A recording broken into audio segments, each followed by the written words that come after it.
Third year class में आज हम फर्स्ट पेपर में जो लास्ट यूनिट है आपका उसके बारे में यहाँ डिस्कस करेंगे।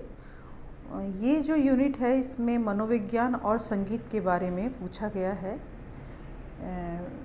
ये जानना ज़रूरी है कि मनोविज्ञान और संगीत का संबंध क्या है। तो संगीत की जो पृष्ठभूमि है शिक्षण की वो पूरी मनोवैज्ञानिक है एक तरीके से।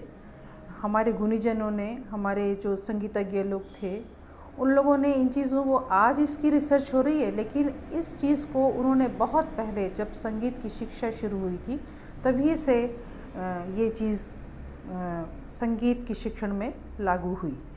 और अभी हम यहाँ पर सबसे पहले वंशानुक्रम के बारे में बात करेंगे। हेरिडिटी का क्या रोल है संगीत के सीखने में, उसके शिक्षण में, इस बात पर हम सबसे पहले जाएंगे। और ये चीज़ जानने के लिए हम सबसे पहले वंश से क्या तात्पर्य है, क्या अर्थ है, इस बारे में जानेंगे। क्योंकि जब तक हमें यही नहीं पता चलेगा कि वंश क्या है, उसकी परिभाषा क्या है, किस संदर्भ में बात की जा रही है, तो हमारा कोई भी कंसेप्ट क्लियर नहीं हो पाएगा। वंश से मतलब है इंसान, कोई भी व्यक्ति जब जन्म लेता है तो माता पिता के थ्रू उसको बहुत सारे गुण अवगुण प्राप्त होते हैं। शारीरिक मानसिक विशेषताएं उसको प्राप्त होती हैं जिससे वो अपना व्यक्तित्व विकसित करता है, वो जन्मजात उसको मिलती हैं। इसमें शरीर की बनावट है, उसका व्यवहार है, बच्चे का व्यक्तित्व है, रंग है, रूप है, शक्ल है, गुण है, रुचि है, अरुचि है, मेंटल लेवल है, बौद्धिक स्तर है, यानी आवाज़ है, उसका चलना फिरना है।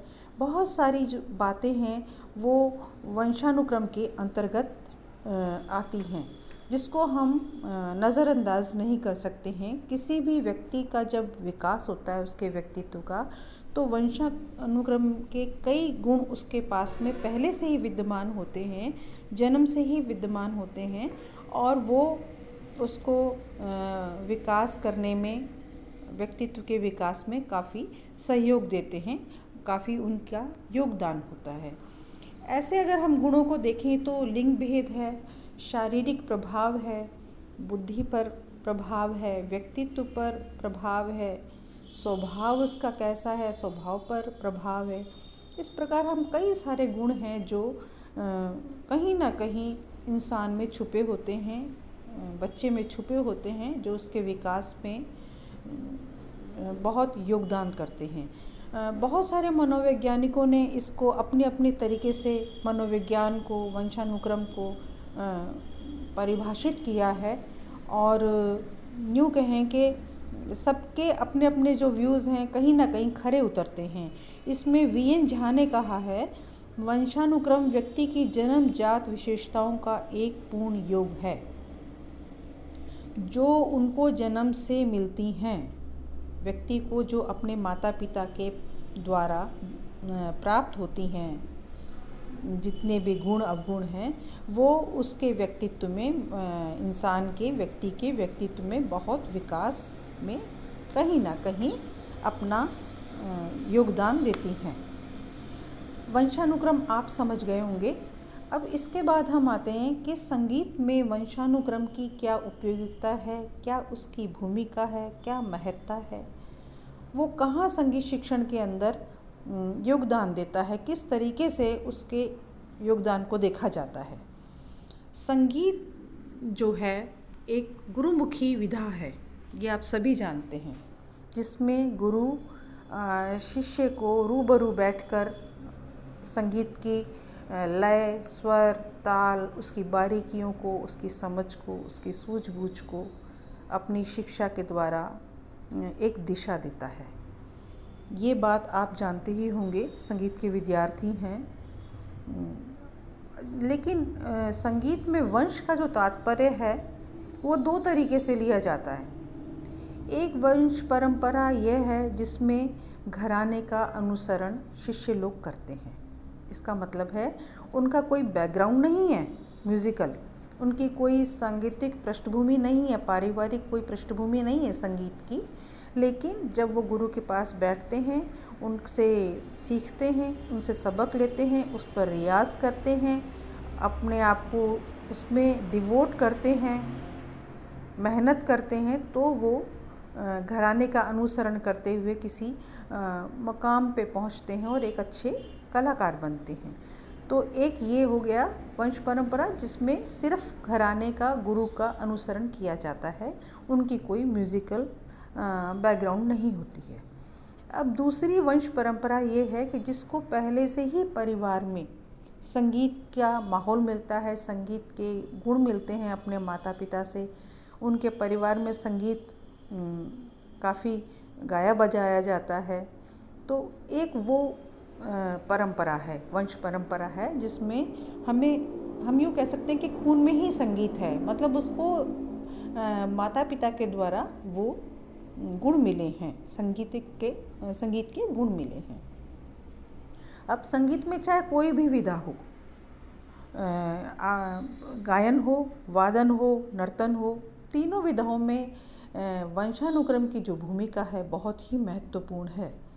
क्योंकि जिसके परिवार में संगीत पहले से ही है, उसके माता पिता के थ्रू उसको ये गुण मिले, उसमें स्वर का, लय का, उसकी समझ का, उसकी बारीकी का पहले से ही ज्ञान होता है, कहीं ना कहीं छिपा होता है, जिसको जब वो गुरु के सानिध्य में रहता है तो उसको एक दिशा मिलती है, उसको एक रास्ता मिलता है, मेहनत का तरीका मिलता है, रियाज का तरीका मिलता है।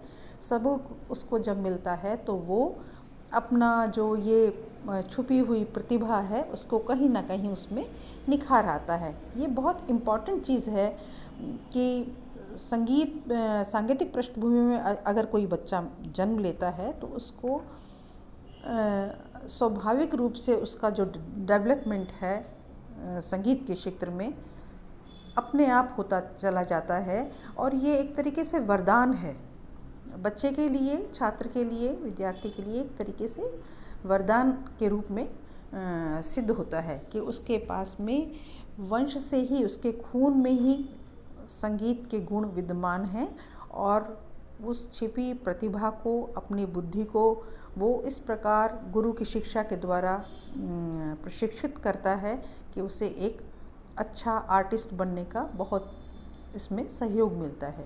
हम उदाहरण के तौर पे देखते भी हैं तो आपने देखा होगा, हम कैशकी जी को देख सकते हैं। इस समय कैशकी जी बहुत अच्छी आर्टिस्ट हैं।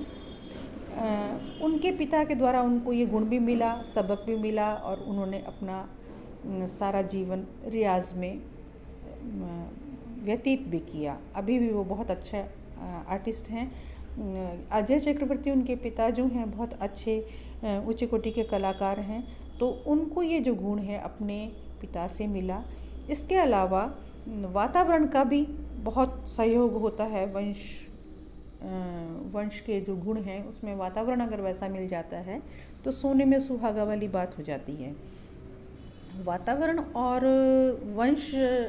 वंशानुक्रम का जो टॉपिक है ये आपस में एक दूसरे से देखा जाए तो जुड़ा हुआ है, क्योंकि संगीत एक ऐसी क्रियात्मक कला है जिसमें वंशानुक्रम के साथ में वातावरण का भी योगदान होता है। और वातावरण का जो टॉपिक है हम नेक्स्ट मीटिंग में, नेक्स्ट सेशन में आपको बताएंगे। वंश के लिए जब हम देखते हैं, वंश परंपरा का प्रभाव जब देखते हैं तो ये बात आपको क्लियर हो गई होगी कि अगर पिता या माता में से कोई अच्छा बड़ा गायक है, वादक है या नर्तक है, तो बच्चे में वो गुण जो हैं प्रारंभ से ही होंगे। वो सुरीला होगा, उसमें ताल, स्वर का जो बेसिक जो नॉलेज है संगीत की वो उसमें पहले से ही विद्यमान होगी, जिसको वो अपने माता पिता से प्राप्त करता है। कुछ ऐसा अपवाद भी होते हैं, ऐसा नहीं कहा जा सकता, दोनों तरह के अपवाद होते हैं।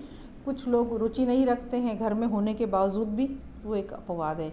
या कुछ लोगों के सांगीतिक पृष्ठभूमि नहीं होती है तो भी वो घराने का अनुसरण करके और अच्छा एक कलाकार बन पाते हैं। तो हम इस बात का ये निष्कर्ष निकालते हैं कि वंश परंपरा दो प्रकार की है। एक जिसकी सांगीतिक पृष्ठभूमि नहीं है शिष्य की, और दूसरा शिष्य ऐसा जिसकी सांगीतिक पृष्ठभूमि है और उसको ये जो गुण है संगीत का पहले से ही उसमें कहीं ना कहीं विद्यमान होता है, और उस छुपी हुई प्रतिभा को गुरु लोग सबक से, रियाज से, मेहनत से एक अच्छा कलाकार बनाने में उसके लिए पूर्ण सक्षम होते हैं। तो आशा है कि मुझे आपको ये टॉपिक जो है समझ में आ गया होगा, और नेक्स्ट में हम लेंगे इसी से संबंधित नेक्स्ट जो टॉपिक है वो वातावरण का है, जो वंशानुक्रम से काफ़ी कोरिलेट करता है। Thank you.